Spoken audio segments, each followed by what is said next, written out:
Sam Hinkie, you done started something, my man. Welcome to the PHLY Sixers Podcast, live from the Xfinity Lounge, along with Derek, Kyle. I'm Dybantsa, President of Basketball Operations, and all of you who are checking in with us. We appreciate it. As always, we are presented by Bet365. Whatever the moment, it's never ordinary at Bet365. A ton to get to. We have a Wawa Wednesday big deal a little bit later on. I'll tell you about our sale that we have going on here at PHLY as well. We'll do that as the show goes along. But happy to be with you on this Wednesday, where the Sixers have won 2 games in a row. They're 32-26. Things have shifted a little bit. Joel Embiid is back on the floor.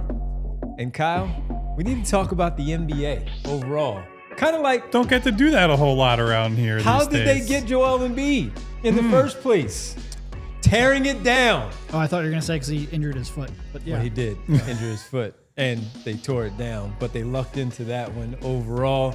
And the NBA, as we have known and seen over the last couple of seasons in particular, where it's been more of a conversation piece for a lot of fans and media also about how teams are approaching their rebuild and the NBA draft in particular. And they look like they have a bit of a problem right now on their hands, where it's not just the changing of, hey, All-Star Weekend is not working. It's the changing of how they go about their regular season. When teams are not good, it's very clear that the teams are not good. Their franchises and their front offices, they understand that they know that they're not good, and then they go about it a certain way, and they start to tank the season. Now, the Sixers did so last year, so we're not being hypocritical. It was a different reason as to why they went about things the way that they did a season ago. But when you look at the Utah Jazz and some of these other franchises that have really turned up the dial, if you will, of tanking and setting some new standards of tanking, it has caused a lot of conversation, and where at the conversation where it has been thrown at Adam Silver at All-Star Weekend, some Board of Governors meetings, where the media is asked about, what are you going to do about how things are being approached right now, of how these teams are just flat out, with no regard, deciding to tear things down and not care about the result of what happens with their team for the remainder of the year. And it has not been good, man. And it's something that we need to talk about here as we start things off with the show. So as we start things off, I think Bree made us a nice looking graphic where this has been in the news for a couple reasons. One, a couple teams have been fined. 2, Adam Silver had a sit down phone conversation, conference call with executives, owners around the league, and proposed potential changes. Nothing is on the table quite yet. I'll just read through them. First round draft picks can be protected only for top 4 or top 14.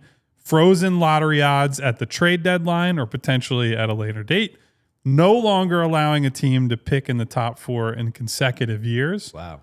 And or after consecutive bottom 3 finishes. Teams cannot pick in the top 4 after making the conference finals, which I have some really strong thoughts about that one specifically. Lottery odds allocated based on 2-year records instead of 1. Lottery extended to include all play-in teams, and then flattened odds for all lottery teams, which Derek just gave a big thumbs down to that none of you could see. The worst idea ever. So maybe Derek will give one again once Bree puts us back on. That's literally how Here we go. got I'll do the thumbs lottery. down. So I guess I would start here. There has been just an astronomical amount of discussion about this topic lately and over the last, 5-10 years, certainly since the Sixers went through their tanking phase under Sam Hinkie. And to me, it always comes back to this. Why do you have a draft? What is the point of a draft? What is the point of a draft in every single league that has one? It's to distribute talent to the worst teams in the league. I don't understand, forget about flattening the odds for the whole lottery. You need to make the case to me why there should be a lottery in the first place. I am much more inclined to say, I know there are different rules with the salary structures and how guys are able to be cut. The NFL has the most popular league by far. They seed it reverse order of record. You're the worst team, you get the number 1 overall pick. And teams turn around from worst in the league to at least competitive quicker than in any other sport in football. Baseball, they do the reverse order. Hockey does a lottery, but I believe they only select, the top 2 spots. So it's not as much impact from the lottery. If you're a bad team, you're probably going to have a top 3 or 4 pick. And I think the biggest miscalculation that was made when they changed the lottery, when they flattened the lottery odds to the degree they did already, is that by trying to go after the worst teams in the league, they made their problems worse by making it harder for them to get the type of players that you're tanking for.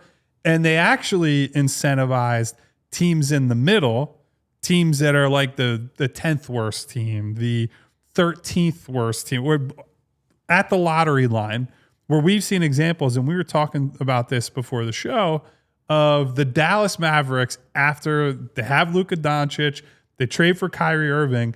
They basically threw away an opportunity to make the playoffs, or a chance to make the playoffs, because they said, play-in, be in the play-in, and maybe you can make the playoffs. You traded for Kyrie under the pretext of, hey, we're going to make noise. We're going to be a competitive team. They were incentivized to tank because they have a decent chance to win. We saw that when they got Cooper Flag a couple years later. And that's what I think is the actual problem. It's not that teams are bad, because there have always been awful teams. To have 60-plus win teams, 55-win teams, whatever it is, by definition, you're going to have some teams that are very bad at the bottom of the standings. I think the problem is they've shifted the tanking window so that it includes such a larger group that we used to be able to basically ignore a set of like 5 teams in the league and say, yeah, whatever, that's a free win on the schedule for everybody. Whereas now it becomes like if you reach a certain point of the season, the Sixers did it last year, and they should have based on the incentive structure, you don't have a chance. You just say, screw it. We're selling out. We're going for a pick. Everything is lined up for even teams that are like have playoff talent. This year you're seeing it with the Wizards trade for both Anthony Davis and Trae Young and are not incentivized to play them at all. That's a team that could be better than they are right now, but they're just going to continue on this path. I think the biggest problem the league has is they actually have made tanking more appealing, not less appealing. And they've done it while not actually accomplishing what the draft needs to accomplish, which is put good players on bad teams, improve those teams, and improve the overall league product. Yeah, so sort of building off what Kyle said, like, let's go back to why tanking happens in the NBA. They've set up, first of all, you have a sport where 10 to 15 players completely change the direction of your franchise and are a complete prerequisite to actually contending and playing meaningful basketball. There's only like 10 or 15 of them in the world. The entire game is, how can I get one of those on my roster? So now they have a sport where the best way by far to get one of those players is through the draft. You know, we can go over why. There's a bunch of reasons, but basically trading or free agency isn't a viable way to get a top 10 to 15 player if you don't already have a superstar on the roster. There's just no way that the Utah Jazz are going to flip their assets for like Luka Doncic and convince him that he wants to stay there long term. It's very, very risky to do that. You've got to hit a home run in the draft. Then on top of that, the NBA has set up all kinds of rules to make sure that if you hit a home run in the draft, you have every chance to keep them on your team for a decade. You got restricted free agency when they come off of their rookie contracts. You tie Supermax eligibility to them not changing teams after the team that selected them. So like if you want to get your Supermax, after your rookie extension, you've got to be on the team that drafted you. So they're heavily incentivizing to make sure that teams can retain the stars that they draft, and B, that stars want to stay on the team that draft them because there's financial incentive to do so. So they've created a system where you're already like, these 10 to 15 guys are more important than anything else in the sport, and we're going to give you every reason to make sure you can keep them there for literally a decade. And then they're like, well, geez, why are teams going out there and trying to get these guys through the draft? It doesn't make any sense. Of course you are. And Kyle's point is right. The whole point of a draft, take talent, put it on teams that need them. And if you start doing stuff like flattening lottery odds, because if you go back, flattened lottery odds were how we started this whole thing. They were the first 5 years of the NBA lottery where they just put each team's name in an envelope. You just picked the frozen envelope. Yeah. it was a flat lottery odds, and then went, oh, this is bad. And the reason it's bad is because now rather than having 1 or 2 or 3 teams that are trying to lose, you've got teams that could be in the playoffs and going like, wait a minute, we can have like, we can have a 7% chance at a franchise altering talent. Of course, we're going to take that. Yeah. If you are the Chicago Bulls, maybe not them because they don't act rationally, but if you're the Chicago Bulls and acting if rationally, you're the Chicago Bulls run by people who are a little more sane, you go, making this play-in tournament means nothing. I want that whatever % chance at a top pick I can get. And that's the rational way to react. So fixing the problem isn't going to be, well, let's just make them more reliant on luck. Because then the Chicago Bulls still stink and you've solved nothing. So, I think it is, you really have to, unless you're going to make fundamental changes to how teams or players, superstar players, can change teams and make it so the draft, you're not so reliant on the draft to become a true contender, then don't make changes that are going to make the problem worse. And I agree with Kyle. Like, a lot of the changes feels like you're just shifting the window of where it makes sense to tank. And right now, if we were in like the older form of lottery odds, where it really like only the top couple of teams had a real chance of getting the number 1 pick, does anybody really care if the Utah Jazz are unwatchable? No. Nobody really cares. They're not on national TV. They're not impacting the casual fans. They're impacting the Utah Jazz fans, but the Utah Jazz fans want more than anything is hope. So I don't even think Utah Jazz fans care that they're tanking.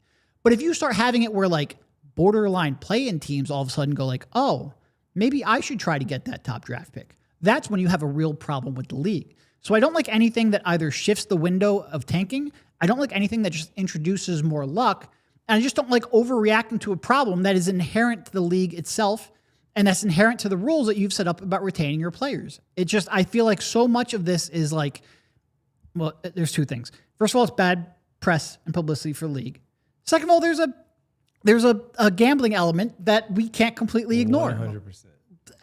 But that doesn't mean that you should make, like, I really think the best thing the league can do is give every team hope. And to do that, you need to distribute the talent to the teams that need it the most. And I think all of these solutions we have to the tanking problem come with very serious downside risk that the problems you're going to create are worse than the problems you're trying to solve. So I would real quick quibble with just how something you're phrasing. I don't think the league needs to distribute talent.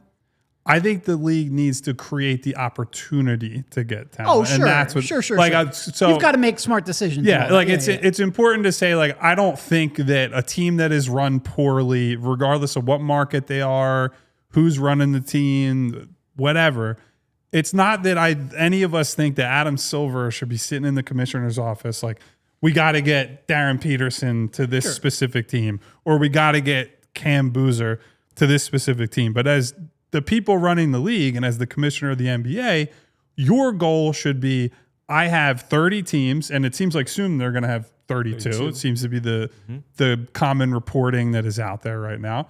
Your job should be to give all those teams opportunity and access to talent. And right now, to Derek's point, there is not even close to equal access to talent, because the way the CBA is set up, the way the salary structure is, the way the guarantee contracts are, and I'm not trying to take guaranteed contracts from anybody. They collectively bargain to get all this stuff. Good for them. Strong unions. Good job by you guys. But with the way that guys are locked into deals and the way that free agency is effectively dead at the highest levels, like the best players in the league, I would say up to maybe the top 30 to 40 players in the league, I would say 95% of those guys are not actually moving in free agency. They will move via trade, or they will stay with the incumbent team. So they'll force their way they want to go. And that doesn't matter if it makes sense on paper for the team that they're leaving, whatever trade would have to make happen. It's reverse engineered around they're going to be whatever they want to be. So, okay, we accept that, or we've had to accept that because guys want to play in Florida and California and Texas more than other places. New York certainly on the list too.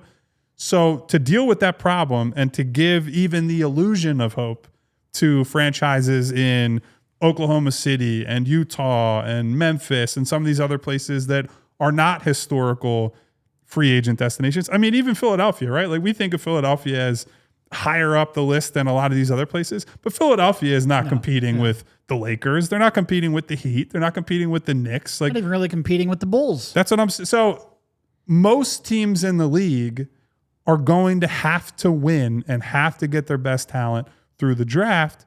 And I don't understand how they think they're going to square that circle, where if you make it even harder for bad teams, even if the goal is to do away with tanking, right? I think that's a fine enough goal. You don't want teams intentionally losing. I think that's perfectly acceptable and in fact should be encouraged from a professional sports and athlete perspective. Absolutely. Nobody wants to go in and say, I'm going to watch a team that's going to lose. But then you can't expect fans of teams who just get killed all the time to accept circumstances where it's like, we're not allowing you to get better, or we're not giving you a reasonable path to get better, knowing everything else we do about salaries, location, and all the other factors that lead into how players end up on teams. What's worse for the league? 2 or 3 teams where the coaches and GMs aren't trying to win. Because it's never about the players. Players, when they're on the floor, are always trying to win. 2 or 3 teams. For 2.5 quarters, at least. There's definitely a give out point. 2 or 3 teams where the GMs, and it's really the GMs, because the coach, for the most part, try to win too, where the GMs aren't trying to win, or a third of the league that has no hope, where their fans have no hope. To me, the latter is way worse than the former. But I truthfully don't think the NBA actually wants to fix tanking. I think they just want people to stop talking about it. And I think they want... Oops. Yeah. Well, but by always bringing up constant rule changes, you force us to talk about it. Yep. All right, let's take our first break here on the show. And I have a question for you right out of the break. All right, when we come back, Kyle's question. Later on, we'll have the Wawa Big Deal. We'll tell you about a sale that's going on here as well. Kyle has a question for me. I have questions for them. It's a big day here on the PHLY Sixers Podcast on this Wednesday. The NBA has a tanking problem. How big is it? We're discussing it right here on this Wednesday, the PHLY Sixers Podcast. Guys, managing your money doesn't have to be a struggle this year. Spring is right around the corner, which means that holiday season, travel season is coming up as well. I want to make sure that I have enough money in the bank to make my travel plans a reality this year. And we want to make sure that you set yourself up for financial success with Monarch. Monarch is the all-in-one personal finance tool designed to make your life easier. My absolute favorite thing about Monarch is how well it shows you exactly where your money is going, so you can make educated decisions on how to manage your finances better. Monarch isn't your average personal finance app. It's built to make you proactive, not just reactive, and Monarch delivers real results for real people. Monarch helped users save over $200 per month on average after joining. Set yourself up for financial success in 2026 with Monarch, the all-in-one tool that makes proactive money management simple all year long. Use code PHLY at monarch.com for half off your first year. That's 50% off your first year at monarch.com with code PHLY. Guys, everybody's got their favorite hard tea. Maybe you're just trying to get through a late night Sixers game. You're going out on the town, whatever it might be. You know what you're turning to. But have you ever turned the can around to read what's in it? You can't, because they won't tell you while they hide what's inside. Crooked Tea is bragging about what they're giving you, which is real USDA organic tea from our friends at Crooked Tea. That means there's real flavor with zero sugar. There is no fake junk hiding behind the label. What you see is what you drink. So the next time you're at the store, you're out on the town, I need you to flip the can, and if you can't find the ingredients, put it back. Grab a Crooked Tea with zero sugar, real tea, fully transparent. You know it, Philly. Real recognizes real. You don't need to drink the fake stuff when you have Crooked Tea right there in your hand, available everywhere. Crooked Tea. The only thing better is a strip sack in the Super Bowl. Visit crookedtea.com to find it in a store near you. Back here on the PHLY Sixers Podcast, Derek, Kyle, Devon, Bree.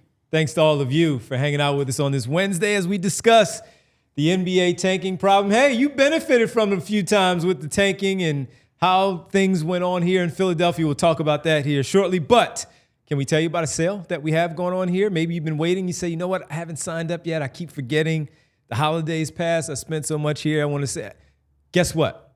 We got a big deal for you right now going on here at PHLY. $36 for 1 year and that is the Combine deal that we have going on to become a diehard member at ALLPHLY.com. You get the best coverage from the Combine going on right now. We're already seeing quotes from Nick Sirianni, Howie Roseman, A.J. Brown is a big topic of discussion, and they do have a mid, kind of in that early 20s draft pick that you might be some interest for you. So might not be the only team with an early 20s draft pick this year. So we'll see. In order to read about that, allphly.com. So sign up at the Combine right now. The deal that we have, $36 for 1 year. You get the great draft guide with complete access there from Fran Duffy, the best NFL draft guide in the world. Hands down, bar none. Fran Duffy right here at allphly.com. You get a free t-shirt of your choice when you sign up. So please go sign up, allphly.com. This sale and this deal runs through the Combine. That's the window you have. Jump on it now. Tell a friend to tell another friend and another friend so you can sign up to become a diehard member at allphly.com. All right. Kyle, you had a question. I did and I'm sure a lot of people here know because they've been listening to Devon for years and hopefully listening to Derek and I for part of that time as well, that I think there's some distance between us in terms of where we were at on the tanking stuff. Derek and I really came into Sixers writing on the back of all the Sam Hinkie tanking type stuff. I have a question for you. Mm-hmm. Of those things that were listed in the Adam Silver conference call, or even if it's just something that you think on your own, you've heard it, you thought about it, would improve the league, I don't know if it's going to stop tanking, but would mitigate tanking, improve the health of the league. Is there something from that list that you think like this would make a difference, or like I would be in support of this and I think it makes the league better? Not really, because I am a little bit of the belief of what Derek says, that they don't really want to do anything about it. They just want to, because it is such a touchy subject, it's a sore subject for a lot of people, that they don't want people talking poorly about the NBA. And the draft is a really big deal for the NBA, where of course you have 2 days now that they have made out of it, the first and the second round. So they want all the good stuff that we talk about the NBA draft, not how we got there. When you see what Utah is doing, sitting players in the mid-third quarter, and you don't see them for the remainder of the game, where they're probably leading in some of those games and could actually win those nights. So I don't really see anything there, and I haven't come up with a solution. And yes, I have been anti-tank in the way that the Sixers did it. Always pointed out that I understand that they took advantage of the rules. Sam Hinkie was a smart guy to do what he did. I don't really fault him for that. Didn't like some of the things of, hey, I want a 10-year contract so I can get and see myself through all of this. Whether it was true or not, those things were out there, and there were people that were for it. So I just thought that there were ways to go about it. So I don't really have an answer, even after all of these years, as to what I would like to see them do. But I hate that we go into every year knowing that, you know what? Sacramento's going to suck. They didn't do anything. But here's the thing. They're unintentionally sucking. Right, They're trying. Yeah. They went out and got a bunch of veterans. But even when they do get a good pick, which they have had for many years, they haven't really gotten the number 1 pick, but they got the number 2 pick. And who did they pick? They picked Marvin Bagley. That's just bad scouting, bad GMing by them, of how it all played out for them. But you do get tired of going into the season where, as Derek, you pointed out, yeah, you kind of know where it's the ladder for you of, I know this amount of teams are going to be out of it. And I don't like that for a 30, but it's the same thing in every sport. But for the NBA, it just hasn't really shown itself to be a real solution to how to get out of this mess. They find teams don't care because they make so much money. And Brian Windhorst said recently, if you could guarantee somebody the number 1 pick, they would pay $100 million. Yes. I think it's 100% true. For the number 1 pick. Because guess what? You're going to get it back in sales. You're going to get it back in merchandise sales, ticket sales, all these things. You're going to get all of that back. They're not worried about that. So whatever they have been doing, it clearly has not worked because it has not prevented them or stopped any of these teams from doing it. So then you go to the good teams that's on that list of not when you're a conference finals team that I know you wanted to talk about, that you can't be in the top 4. That's not Indiana's fault that Tyrese Halliburton got that's what torn really Achilles. And look, you didn't prevent the Oklahoma City Thunder from being in this spot where they are a conference finals team. They're NBA champions, and they could end up in the top 5 and draft one of these very players that all of these teams are trying to tank for and still get said player because you didn't do whatever to prevent some of this stuff from happening. Some of these things you can't really put on paper and say that this is going to stop this from happening. No. But when you see things happening continually for your league and it's not working out for you, something needs to be figured out. So I don't have the answer. They need to figure this out. But when you have ownership that is willing to pay, as Brian Windhorst says, I will willingly give up $100 million in a fine to get Darryn Peterson or Dybantsa or one of the Boozer twin, that they don't care. You still have a problem, and you have a big problem. So I'm glad you brought up the conference. So just to refresh everybody, the one proposal was teams can't pick in the top 4 the year after making the conference finals.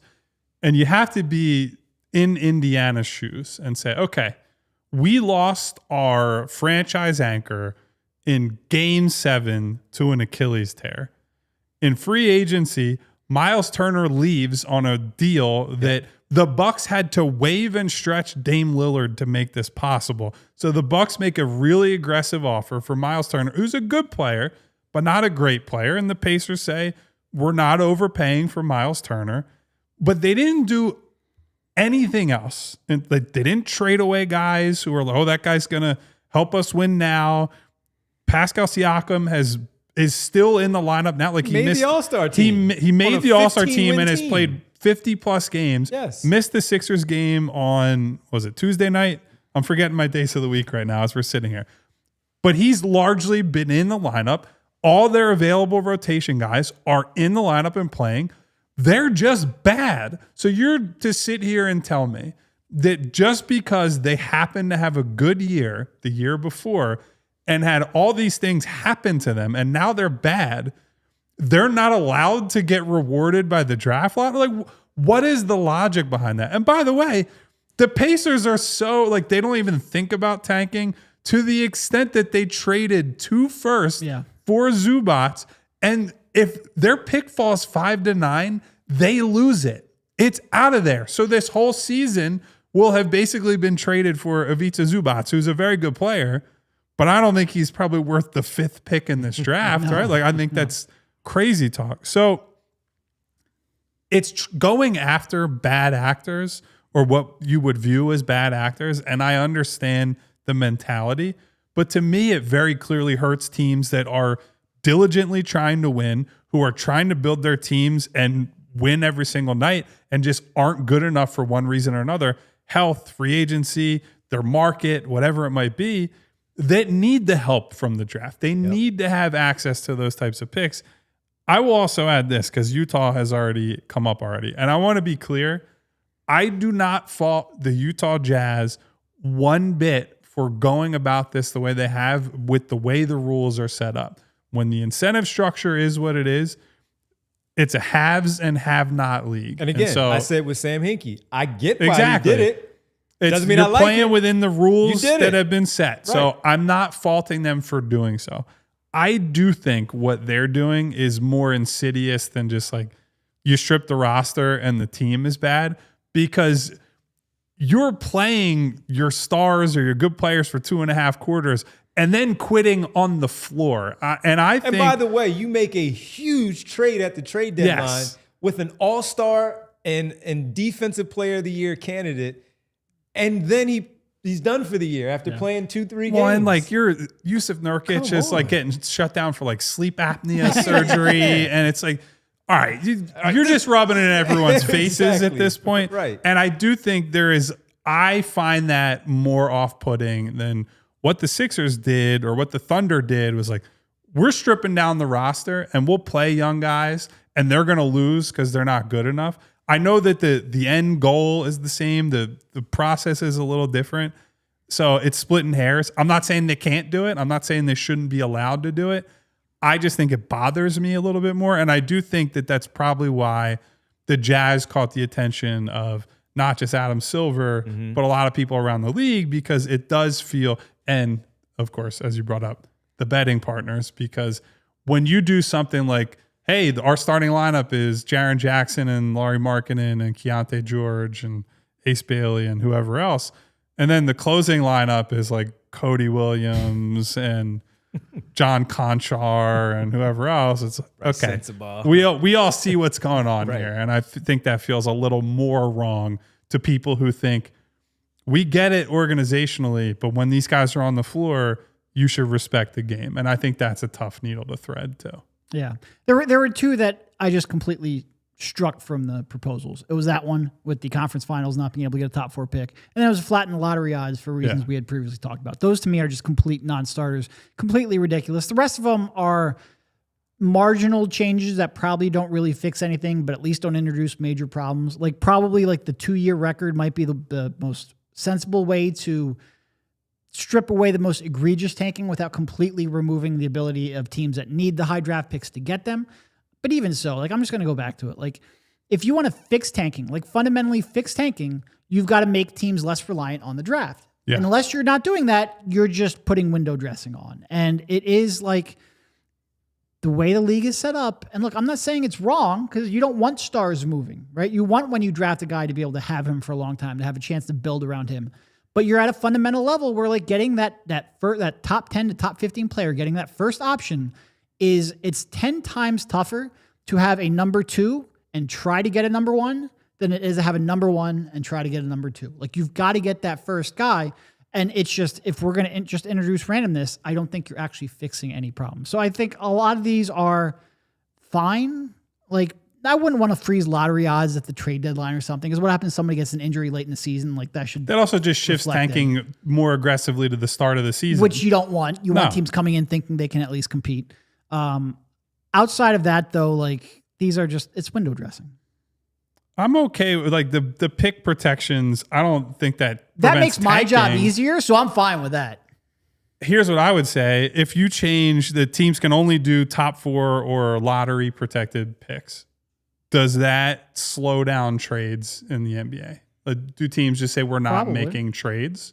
I mean, it should certainly slow. I'm not sure it's going to stop it, but it should certainly slow it down. Yeah. But even with that, again, when we talk about what the league likes, how big the draft is, they also love the trade deadline, the theater of what the trade deadline is, and big names are moved at the trade deadline, and it's a really huge deal for the NBA if that happens. So I don't know, man. But none of this stuff really grabs my attention with any of these proposals that they have. It's something that they've created, going back to the frozen envelope that you brought up, where the Sixers alleged frozen envelope, where things were with the Sixers, followed by the Oklahoma City Thunder, and now where we are, where, as you point out, it's 3/4. The Utah Jazz are competitive with Nurkic at the 5 and those other 4 guys on the floor. You can even bring in Isaiah Collier as the 6th man, and he's doing some stuff. And then it's V. Maya Holick and John Conchar to finish off the rest of the game with all due respect to Kyle Filipowski, to finish the night off for the Utah Jazz. So it sucks, because when you have, like, huge NBA fans, forget about the betting stuff. Sometimes League Pass is also a big deal for them. Yeah. You might want to watch Ace Bailey and Isaiah Collier to see what they're doing. I 100% do. Early in the season, before they threw in the towel, I was checking out a fair amount of Utah games and, like, hey, what's going on over here? What's going on with Trey Johnson in Washington? Absolutely. Yeah. And then you get to game 20 and you already know it's over and it's done, and you understand what it's all about. And obviously, when you watch college basketball too, there's Danny Ainge in the stands, right? Priorities in order. Exactly. So, all right, we're going to take our next break. When we come back, we got to get to the Wawa Wednesday big deal. I think I want to ask the guys and you about the play-in and how this may play a part in this whole tanking thing with the NBA. We'll talk about the Wawa Wednesday big deal when we get back on this Wednesday, the PHLY Sixers Podcast. All right, let me tell you about a local business that's been helping Philly homeowners and businesses stay pest free. That's Evans Pest Control. This isn't some giant national chain. They're a family-owned, community-focused pest control company right here in the Philly area, and they've been earning the trust of neighborhoods for years. There's so many people that you know, a little sloppy maybe, forget to pick this up, little crumbs here, little crumbs there. Then you get those unwanted guests. You don't want those. It's a pain to get rid of them. But if you do have them and it is become a pain, you have to check out our good people from Evans Pest Control. You have to check them out because they are simply the best. Rodents, insects, termites, even bed bugs, they have you and they have your back. So if you see signs of pests or just want to prevent them before they start, reach out to Evans Pest Control. Visit evanspestmgmt.com to schedule your free consultation. That's Evans Pest Control at evanspestmgmt.com. Do you really want Joel Embiid returning punts? Absolutely not. We already know what's going on with his injury history. So you don't want him doing that, and the same should be said for all of your businesses especially. No, it's not worth the risk, time, or money. You keep your stars focused on what they do best, and the same idea applies to your business. For small and mid-sized businesses, competing with the bigger companies isn't about working harder, it's about working smarter. With competition heating up, you can't afford to fall behind. AI goes way behind ChatGPT, and it gets overwhelming very fast. That's why having a trusted guide like Togo matters. Togo streamlines your operations by handling customer service, accounting, order management, logistics, admin, data entry, and even complex multi-step processes as well. Every engagement starts with free process mapping, and Togo doesn't bill a dime until real work begins. Program starts as low as $1,000 a month and are built to scale without breaking the bank. Visit Harness Togo, that's TOGO.com, and mention PHLY for a free operational assessment. All right, it's time for the Wawa Wednesday big deal here on the PHLY Sixers Podcast. Wawa. Of course, go check it out. The $5 deal, sizzly, any kind of sizzly that you want.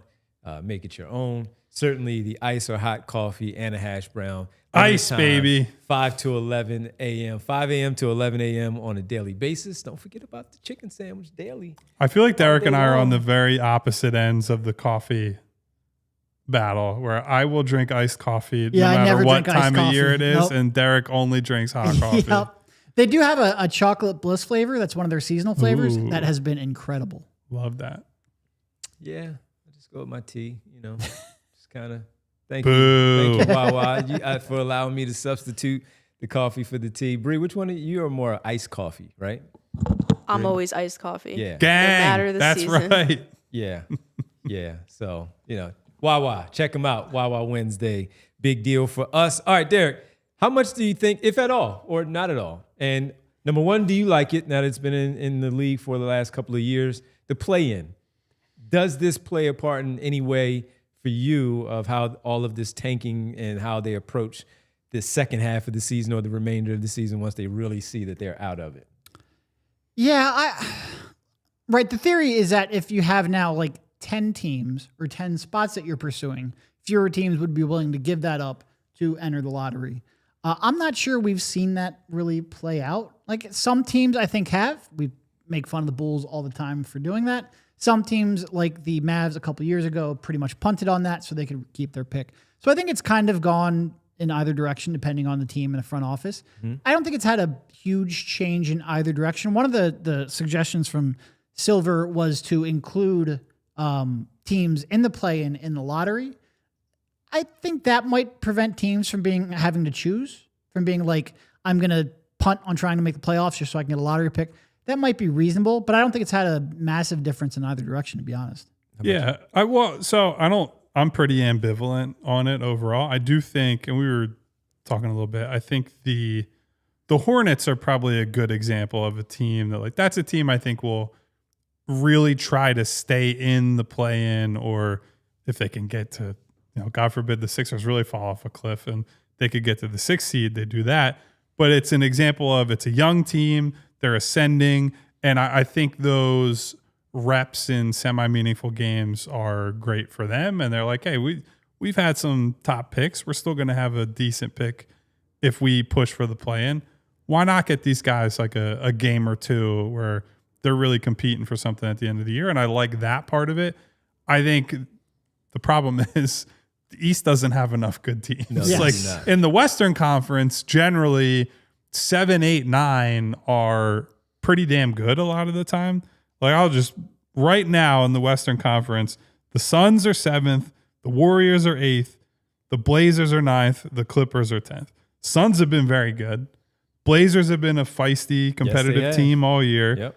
The Warriors, if not for Jimmy Butler getting hurt, I think maybe they're not in the play-in. But then that if you assume that they would have pushed further up the standings with Jimmy, well, then that means one of the Lakers, the Wolves, the Nuggets, the Rockets falls into that mix. And that illustrates the point, right? These are teams with real talent, with genuine star power that also have pretty good records. Like even a bad Warrior season, they're 30-28. They're above 500.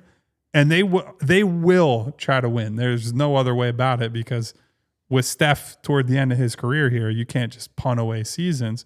So I think in the West it has worked. And maybe when you get to 32 teams and you split somebody off to the East, Memphis, Minnesota, whoever that might be, if you balance out the conferences a little bit, maybe that makes the play-in more alluring. But I wouldn't mind the play-in teams being in the lottery. But then we get back to, are the odds too flat, and are you making already good teams better versus what the draft should be, which is get the bad teams some help?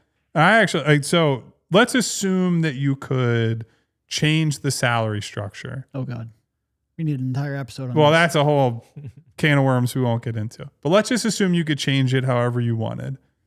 If you could shape the league however you wanted, would you get rid of the draft? Or would you at least listen to the argument for getting rid of the draft entirely? What's the alternative with the pool of players? So it could be you're in salary slots, right? So maybe the worst team in the league can offer, it doesn't count against the cap. They can give the number one pick like $20 million a year. But it could be whatever you want. Like it's just a form of you're setting up the league, you're rewriting the salary rules from scratch. Would you keep the draft or not? I would still keep the draft. I don't know how I would change it yet. As you just asked that question, I would still keep the draft though. There is a part of me that's curious if you had a true hard cap and you let stars earn whatever teams would pay them. Like if Luka could make $100 million a year, could you get to a point where like you could do away with the draft, just make them free agents, because then the only teams that would have cap space to sign high draft picks would be teams that don't currently have superstars and the teams that need them. Then you get the talent to the right place, the right teams, the teams that need them, while not having teams intentionally try to lose games. The downside to that is, well, first of all, the Players Association would never go along with that because they want to make sure that the middle class gets a lot of value as well, which this goes back to why teams tank, because superstars will always be underpaid, especially for the first 9 years before they get to that 35% max.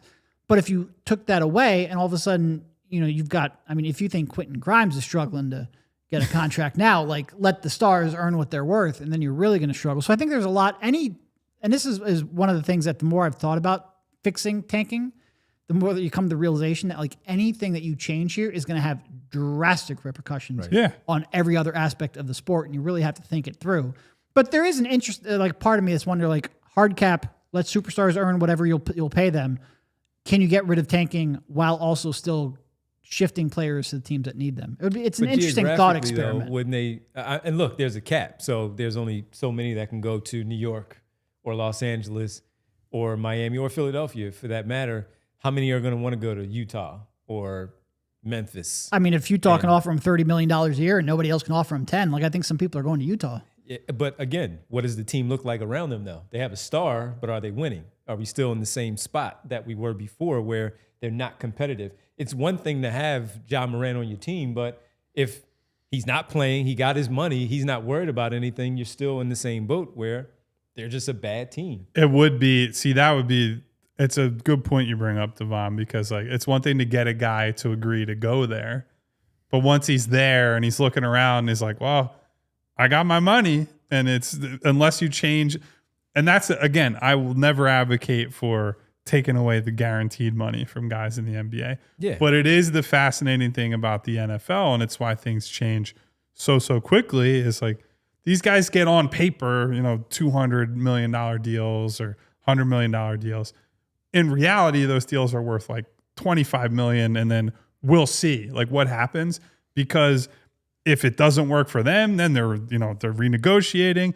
Doesn't work for the team, they're ripping that up and they're moving on. They're saying we're going to bring in somebody who's more productive, and teams are able to just completely flip the roster in a way that you really can't do in the other sports. So that's part of why the NFL is king and why these other sports can't compete, other than just, football versus basketball versus baseball versus whatever.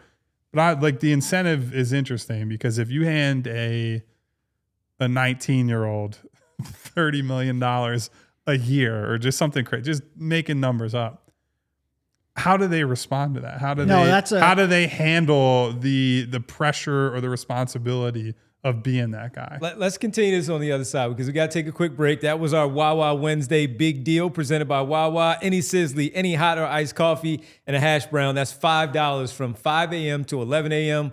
only at Wawa. Don't forget about the great chicken sandwich all day long at Wawa as well. Also $5. Also $5. Derek's thoughts when we get back on the other side. We got some breaking news that we have to talk to you about in news and notes. We'll do that final segment right here on this Wednesday, the PHLY Sixers Podcast. Guys, you ever have one of those days where you're moving nonstop? You look around, you're like, man, I forgot to eat. I'm starving. Yeah, same. It happens all the time. That's why I've been loving what Wawa's doing right now. They have $5 deals all day, and it makes life so much easier. You guys already know. They started off with the $5 big breakfast meal deal. You get a sizzly. I love the bacon, egg, and cheese on a croissant, a hash brown, and any size coffee, any type. Full morning win for $5 from 5 to 11 a.m. But the deals aren't stopping, guys. Now they're giving you a roasted or a crispy chicken sandwich created your way for just $5. And they got a new teriyaki recipe for a limited time. You can get that deal all day, anytime. Real food, real value, fills you up, and it's built for busy days. Don't overthink it. Just head to Wawa for a limited time. Exclusions apply. See Wawa.com for details. You guys already know it. Gotta have a Wawa. And guys, next up, we want to tell you about Xfinity, specifically their 5-year price guarantee. Because what if you could have reliable, intelligent Wi-Fi? And what if you could keep it at the same price for 5 years? That's the Xfinity 5-year price guarantee. Imagine Wi-Fi that makes everything in your home work together, that finds and fixes problems before you even notice them, like super intelligent Wi-Fi with a sixth sense. And Wi-Fi that lets you stream the game even when the whole family's online. All your devices working in perfect harmony for 5 whole years. And here's the best part. There's no annual contracts, no hidden fees, and it is Xfinity's best equipment included. Take it from me, a lot can change in 5 years. Championships are won, records are broken, the Sixers will go through 3 or 4 coaches. But your Wi-Fi, it should stay reliable, and the price should stay put. Lock in your price and unlock the possibilities with Xfinity. Learn more at Xfinity.com. Xfinity, imagine that. Select plans only. Restrictions apply. All right, final segment here on the PHLY Sixers Podcast with the gang here. Derek, Kyle, Devon, Bree. And Derek, before we went to break, you were talking about response to what Kyle was saying about the free agent pool of the rookies getting $30 million, and then what? Yeah, well, I think part of the reason, like one of the benefits of a hard cap and benefits of like stars being able to earn what they're actually worth would be that it would be tougher to stack 3, even 2 stars on a roster. And because of that, if a rookie comes in, goes to somewhere like Utah, they have some cap space. That cap space becomes more valuable because you can't be team stacking stars. You can't be the Golden State Warriors bringing in Kevin Durant. You can't even be like the Philadelphia 76ers and trying to bring in 3 maxes. I do think sort of like the current CBA with the more punitive luxury tax and with the aprons and all that has made this a little more realistic, or a little bit more, there's more teeth in the NBA. It's tougher to stack multiple stars. It's just where we're at now. It's sort of like that third star, that third max that's come into question. But if you got to a point where, because, again, I'm just going to go back to Luka. Luka is making so much money now, it's tough to stack 2 stars.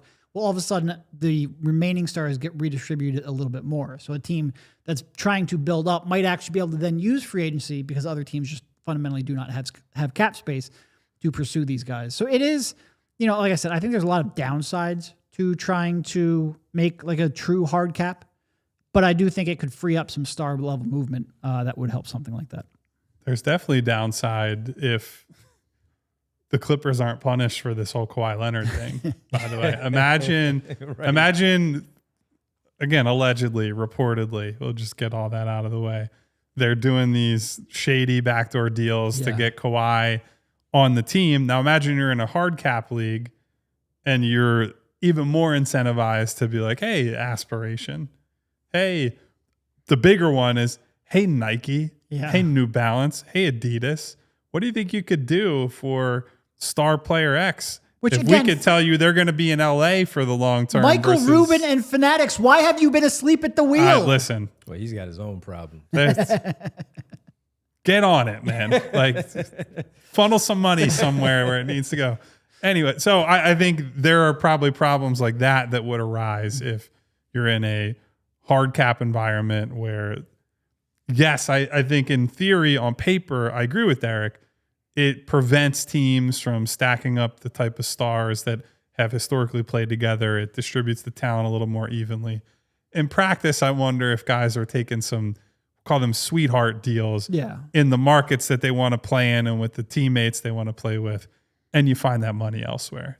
So that would be an interesting social dynamic. And not to get all crypto about it, but it's getting harder and harder to follow the money. No, and I like it is, I think it's also interesting, like, what does the NBA actually want? Because I don't think the NBA actually wants like all teams to have an equal chance of equality of opportunity, not actually redistributing talent. I don't think the NBA truly wants an NFL like system. I think they like having dynasties. I think they like having stars drawn to big markets. I think they like having teams that are good for 5, 6, 7 years in a row. I think they like having, like I said, rivalries that you can get amped up about. Rivals week. Yeah, I don't think they actually truly want it to be easy to rebuild. They just want you to stop trying to exploit the draft because it looks bad on them and it pisses off their betting partners. You got me thinking though, like the young guys that come in the league and just decide to go wherever they go, get the money. Would Dybantsa want to team up with Peterson and go to Sacramento? Right, there'd be some interesting, you know like, hey, I mean? this we cleared the decks, and we're gonna. So last year with the Duke team, for example, that had these great freshmen. What if somebody had cleared the decks and was like, I'm bringing the 2 white boys to Utah? Right. That's it. You're signing Coop and you're signing Knipple, and that's the new movement there. Yeah. Like, there'd be some funny but also really intriguing ways you could go about it. Old high school teammates wanting to get Derek Queen wants to go play again with Cooper Flag or something. So we've talked about cash prizes and things like that when it comes to All-Star, NBA Cup, and like how that incentivizes players. One thing I think is interesting that I know happens on a big level in European soccer, for example, is that where you finish in the league, you can get a significantly larger payout from the league for being first in the league versus last. Like last season, I think the gap between dead last in the English Premier League and first in the English Premier League is like a £50 million payment. That's like, so we can say that owners are like, oh, I'll pay $100 million. I'll pay $100 million for a number 1 overall pick. But if you're telling an owner the difference between being first and last is like $50 million, just you're being given this by the league, I think that might make some owners think a little bit about what they're doing. But if you end up at a spot where like the Sixers are punting at a chance for a top 5 pick to get Josh Harris $50 million, you might lead to a riot. But that means they finish first in the league. So at that point, it's like, okay, good job, Josh. You made the team better. All right, good discussion here on the tanking here today and what happens. We'll see how it goes this summer if they do make any changes as far as the draft this summer or for next year. As Kyle mentioned too, 32 teams in the league. Once we get there, is it Las Vegas? Is it Seattle? I mean, it are they moving? Are they moving Memphis? It better be Seattle. Yeah. It does seem like it's Vegas. I do kind of want to see Vegas though. So those two would be my choices if they do it. A lot to focus on, a lot to follow, especially with this really good draft. What's your name for the Vegas team? I don't know. The High Rollers? Aces is cool for the women, so I have to think about it for the Las Vegas the High Spheres. Rollers. The Spheres. Good one. Good one. All right, let's get to the super chat that we do have. We have one super chat that we want to share with everyone. that was shared with us from From Davon, Schoolboy. a.k.a. Schoolboy Beats. Says, gambling companies got silver on a fork, huh? Suddenly he cares about small markets tanking after 40 years. Well, I don't think the small markets, at least in terms of silver's care level, has anything to do with it. I think it's number one, it's the style of tanking in Utah, but it's also just the betting partners. And it's the media coverage. Like the more it's talked about and the more it becomes a central story in the NBA landscape, that's a problem for it. Like, even if it's just optics, because the television ratings have been much better this year. They're making lots of money. Like it's not like the tanking thing is the difference between the league folding or not. They're in a great place with all the financials. But I think he understands that the more people associate the NBA with tanking and with like the betting scandals at the beginning of the year, with all kinds of other negative stuff, and the season's too long, load management this, load management that, that's a problem for the NBA over the long term, where it's already a competitive landscape for people's attention. You're not just competing with other sports, you're competing with Netflix and YouTube and all kinds of video games. Like that's the landscape we live in now. And Adam Silver is concerned with that as much as he is like, the Utah Jazz are bad this year. Like that's the world that he lives in. Yeah. It is, like I mentioned this in chat, but like tanking's not new at all. Like No. There was tanking for Patrick Ewing. There was tanking for Tim Duncan. Tanking for LeBron James. Like they shamelessly tanked for LeBron James. And they should have. They should have. That ended up working out. In Good those decision. instances. Yeah. It's just there's so much more media eyeballs on everything now. You got people sitting here on panels with microphones that need to talk every day, and we just draw attention to everything. And because of that, I think leagues react a little bit more. Real fast, Davon follows up, says, sorry, no, just small markets, big markets, new owners, process years, Luka to the Lakers when viewership dropped, Cavs, LeBron, Pels, Zion after the owners. He's just out here passed. naming names now. Yeah, just a bunch of them. Yeah. No, I mean, but thanks, man. Appreciate it. Yeah, I do think market size isn't completely irrelevant to the conversation. Like I think OKC was able to shut Shea down with, what do you have, like plantar fasciitis for like 3 years in a row? And it was easier for the league to stomach that because it wasn't a premier market. Al Horford got a sabbatical year in Oklahoma City. I'm not sure that's really what this is, though. I think this is, to Kyle's point, it's just how you don't tank mid-game. That's, I think, the NBA has a different criteria for that. You hear that, Utah? All right. You heard. Danny Ainge. You son of a. Yeah, look at that. All right, we have one news and notes that we're going to get to, and that is an injury-related news and note, and that is from Cleveland, where the Cavaliers recently acquired James Harden. They've been on a roll, too, sustained a fracture in his right thumb during Tuesday's win over the Knicks. He is undergoing further evaluations and treatment. Chris Haynes says that he is questionable tonight against Milwaukee. They're on the second night of a back-to-back. I'd be surprised if he actually plays tonight, and if he does. But that is huge news in the NBA where, as I mentioned, they have looked really, really good since they've acquired James Harden. And as a result, they're currently sitting in the standings number 4, but they're tied with the Knicks for number 3 in the Eastern Conference and number 2 games back of the Boston Celtics. So that's a really, really big deal. They just needed 2 games against the Sixers to turn their season around. Yes, they did. And they are currently on, well, they're 8-2 in their last 10. By the way, we're headed to overtime. Head on over to allphly.com for the remainder of the show. Thank you so much. On the television side, we'll see you tomorrow, 6:30. Big game against the Miami Heat. So tune in, 6:30 pregame here on the PHLY Sixers pregame show. Kyle, your thoughts on James Harden? This is big news. If he can play through it, that fantastic for them, but this is huge. So I want to bring everyone some information from Jeff Stotts, who's known by In Street Clothes on Twitter. He keeps a big database of all NBA injuries, expected timelines. He said this is the best case scenario for a quick return, at least how it's being reported. And players that suffer this injury and avoid surgery miss around an average of 6.5 games or 17 days. So not the worst, but also obviously the big thing, aside from where they're at in the standings is they got to develop chemistry. Like they got to figure out how to play James Harden, Donovan Mitchell, Evan Mobley, Jarrett Allen. And Harden has gone there and made Jarrett Allen look absolutely incredible. I don't think anybody's surprised by that because he is the style of player who benefits from Harden's playmaking, his ability to draw pressure and then hit the lob, hit the pocket pass and set him up going downhill. But you got to figure out, what are our late game sets? What are our pet plays that we're running? What are our bench rotations? What do they look like? Who works with Harden?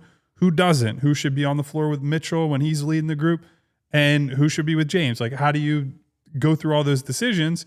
And if you miss, 6-7 games worth of time during a stretch where you only really have, he's probably going to hit what? Like 30-ish games, right around 30 games played for Cleveland when it's all said and done.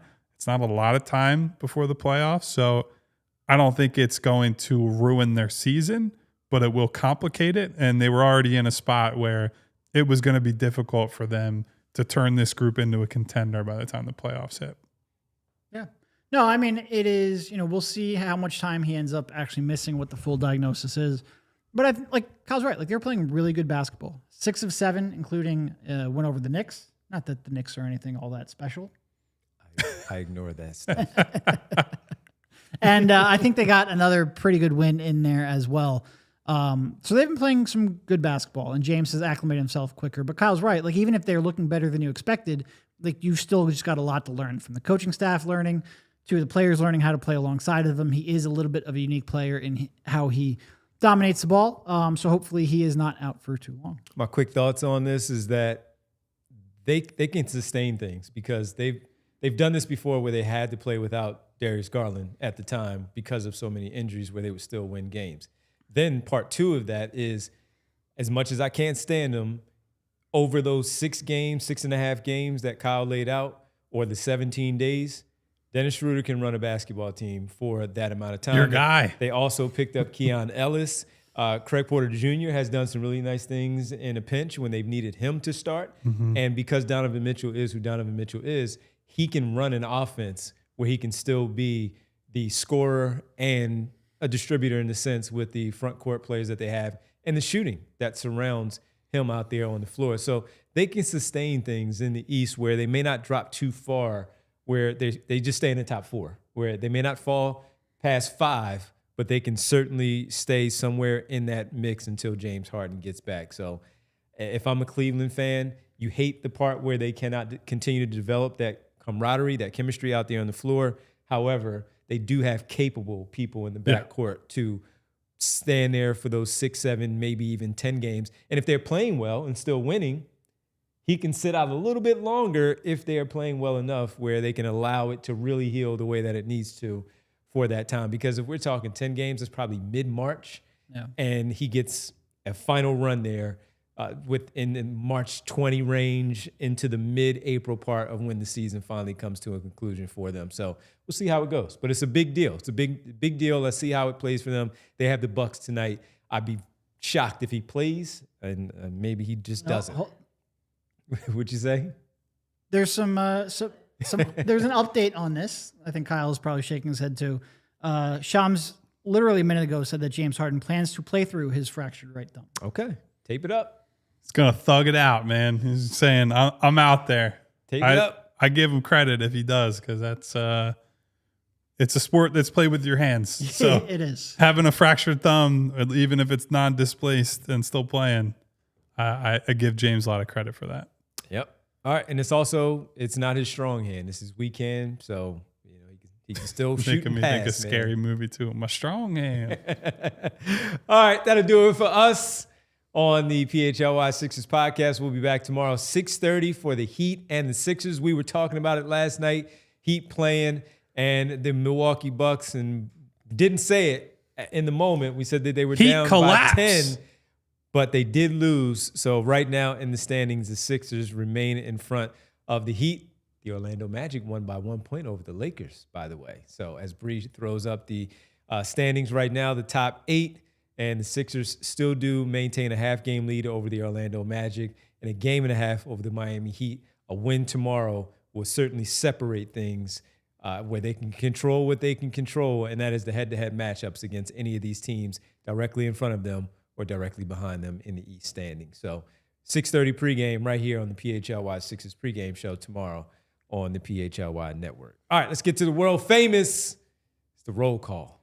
Thank you, everybody, for hanging out today. A little fun discussion about tanking and losing. Losers. Those damn losers in Utah, Danny Ainge. None of you are losers. You're all some of my favorite people. At least most of you are, anyway. I'd be curious what they would do with the number 1 pick. Because Keontae George is doing some things, but Peterson is really good when he's out there. I think Peterson can be a 2 guard, so yeah, I think that will work out just fine. But we'll see. The Peterson stuff is very odd. I need to do a lot of background work Very on that odd. guy because the talent is undeniable. The ongoing saga a little more confusing. Take me out, coach. And I just hit a 3. as we've learned here in Philadelphia, maybe don't ignore the weird character desire to play stuff. So if it comes out that this is a health issue, he's number 1 with a bullet. If not, I'm turning my eye toward AJ and Cam. But we'll get there when we get there. Thank you to Eugene Ross, to Val. What up, Gene? To Ray Need, to Philly Fan 25, Greeny Green. What up, Ramit? Kevin Every. Oh, I was Rob like, Mid, I yeah. recognize the avatar, but I don't remember whose it is. Hello to Rob Mid. Thank you for being here. Thank you to Walrus. Love when Walrus hangs out with us. Thank you to the Brian best. Knight, Jazz Graham, Jess, Val, my Hey, girl ladies. Nona, Hedfa, Jay the Jungle, Schoolboy with a couple of super chats today. Nick Aub, C. David, Table Manners, D Flyers, Gotta have the table. Remo manners. K, Arizona Ron, Fusion, WTTC, Big AD, Antoine, Sean Sharp, Music Lover, SB Cole, SB, what up? AC, Philla. Checking in. Thank you, everybody, for being here today. A little 3 p.m. hangout on a I didn't know Wednesday. Anthony Davis watches our show. I mean, he's got some time on his Yeah, I was hands. going to say, he's Rehab. Speaking of in street clothes, Yeah, he can watch the show. thank you, everybody, for being here. If you could help us all out, but definitely me out on the way out, hit the thumbs up button, hit the like on this video. It helps us out more than you could possibly imagine. It makes us all Harden feel good on thumbs top up. of that. Yeah, James can't use his thumb, but you can use your thumb right now Put for some sure. tape around the thumb. If nothing else, hit the like Thumbs button up. on this video to say thank you, super producer Brief, for making it run so smoothly, putting together all the graphics, doing all the things she does each and every day. She's the best. So are you guys. See you tomorrow, 6:30, Miami, Philadelphia. It's Sixers Heat pregame, and then it'll be postgame, and then who knows what's going to happen after that. You never know. To be caught up, hit the subscribe button, hit the bell icon so you get notifications each and every time we go live. Don't hit the bell onto the floor like I think Derek just did. Or maybe it was the couch. I missed the peripheral vision over here. Until next time, I need you all to stay safe. Take care of one another. Goodbye, everybody. See ya. We all silly like the mayor.